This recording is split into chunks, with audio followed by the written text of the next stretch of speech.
this is my summary after One Book July to tell you how I did, how I feel that it has changed my perspective or my views on my planner, and how I'll grow from it in the future and that sort of thing. So obviously I'm still in the same book. I'm still in the same cover, which could have changed, and that would have been fine because it's the planet itself that's inside that is the thing that is my one book. So it's it wouldn't have really mattered if I changed to another colour leather, but I stayed, so that's fair enough. I did change my pen, and the reason why I did that was because the pen that I was using, I dropped it on the floor with the nib out, so it's a retractable pen, so it was out when I dropped it, and the floor scratched it. It was out on you know, like a tarmac floor outside, so when I wrote with it, it didn't write properly, so I had to change it. And I've gone back to one of my favourite pens, which is a Uniball iMicro, so I love it. It's my favourite pen because it's waterproof and permanent, which means that you can use water-based media over it, like highlighters and felt tips and things like that. And it won't matter if it gets spilled, you know, a drink on it, or if there's raindrops or something like that. And I've also put in a pencil. Not that I use it very often, but if there's anything that's tentative that I don't want to write in ink, then I'll be using it. So for me, the challenge wasn't a one book challenge because I was already using this one book since May. And to be honest, before that I wasn't really using multiple planners or anything, and that wasn't the challenge for me. The challenge was using my planner properly, planning to a high level, in detail, trying to be organised in general, and trying to make my planner work better for me. I don't feel like I did plan to a very high level, or that I planned my life very well, or that I was very organised, but I feel like I did make the planner work better for me, and I did learn things about how I plan, and I did implement and design a few more planner techniques that will help me in the future. And a couple of those, i.e. the monthly, weekly and daily planning, I've shown in the videos I made earlier today, which were on how I monthly, weekly and daily plan. So check those out if you want to. I'll put the links below. So I think it's always a work in progress. You are always going to change things. I mean, even if you're in a £1 planner or a free planner from work or something, you're always going to modify the way you use it, or the planner itself, to make it work better for you. And so it's always a work in progress. So I don't think I'll ever fully set up a planner 100% and never change it, and I don't think I'll ever be able to say that I've finished perfecting my planner, because it's always going to change because your life changes. So I'm not so disappointed that I didn't sort of perfect my planning during One Book July, because it's never going to be 100% finished, and I don't want it to be, because it's exciting. I like changing things up and modifying things and thinking of new ideas and stuff, so that's not too bad. But it was kind of annoying that I wasn't very organised during the month. I could have improved my organisation a lot more, but I was very tired, because in July, the 2 middle weeks of July, I was on my own at work, which means that I was working about 45 hours a week, which doesn't sound much, but when you add an hour travelling there and back, it was, you know, like I was leaving the house at 7:30 and coming home at 6:30 at the earliest, so they were long days, and so by the evening I was really exhausted, and one day I did fall asleep on the sofa at 8:45, so that was really sort of shows how tired I was. So I just wasn't organising myself for the next day. So I did struggle to plan because I was so tired. Although I think that is the sort of time when you do need to plan in a lot of detail anyway. And then during the last week of July, it was my excavation, my archaeological dig, and I was again exhausted because I was leaving at 7:30 and getting back at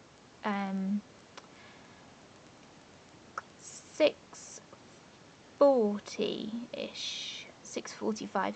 So they were long days for me. And then one day I fell asleep on the sofa at 8:30 in the evening. So that shows how tired I was that week. But that was physical exhaustion, not mental exhaustion, because excavation is hard work. So yeah, again, I didn't plan very well during those 3 weeks of July. But I did make some progress, and I did plan on during the first week quite well. So it's all stuff that I can improve on in the future. So I've done a video on how I've changed some things in my planner, such as these pockets that I made, and some inserts that I made and stuff like that. So I won't show you those again. I'll put the link to the video below. But as I showed in my how I plan on a monthly, weekly and daily basis, I have sort of improved on those aspects.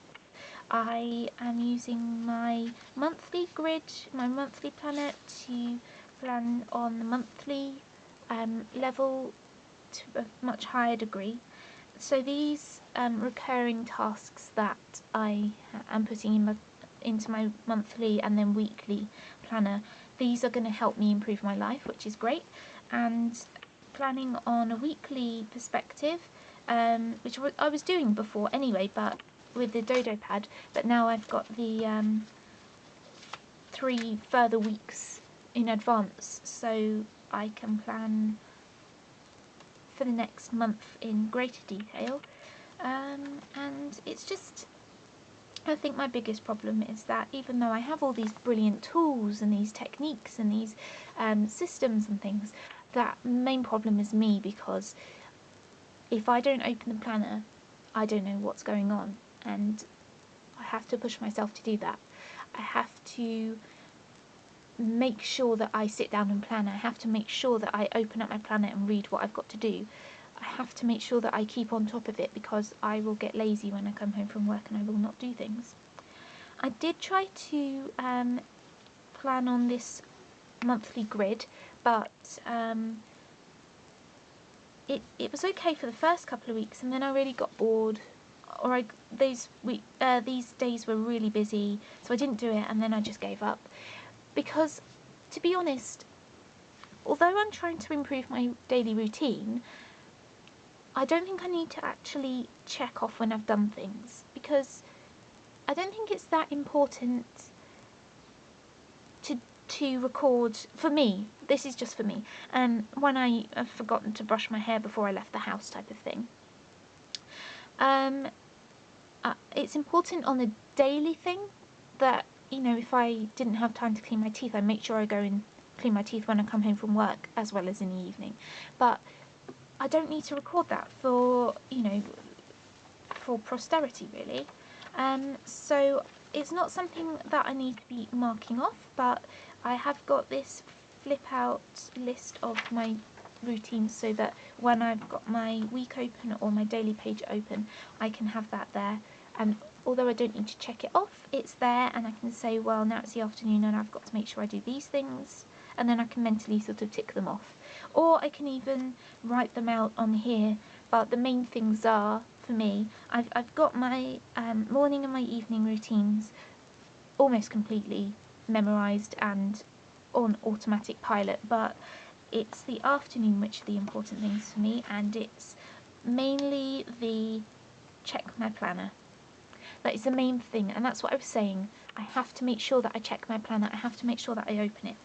because I don't just sit down at my desk and stay in one place. I can't just have it open at my desk or open in the kitchen or open on the settee. As I move around the house, I need to carry it with me, and not just carry it with me, but open it when I'm there. So that's the important thing.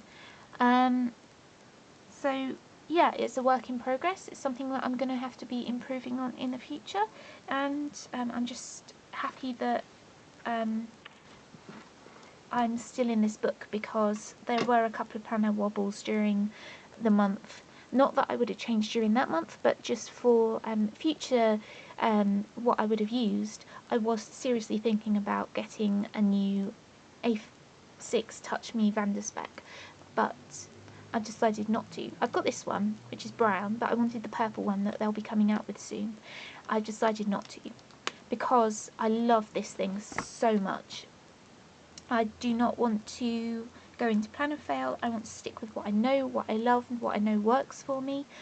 If I buy one of these, I will probably not use it, and it'll probably send me into plan and fail because I'm not using it properly, and I want to stick with what I know and love, so I am sticking with this, and I will still be using it for university.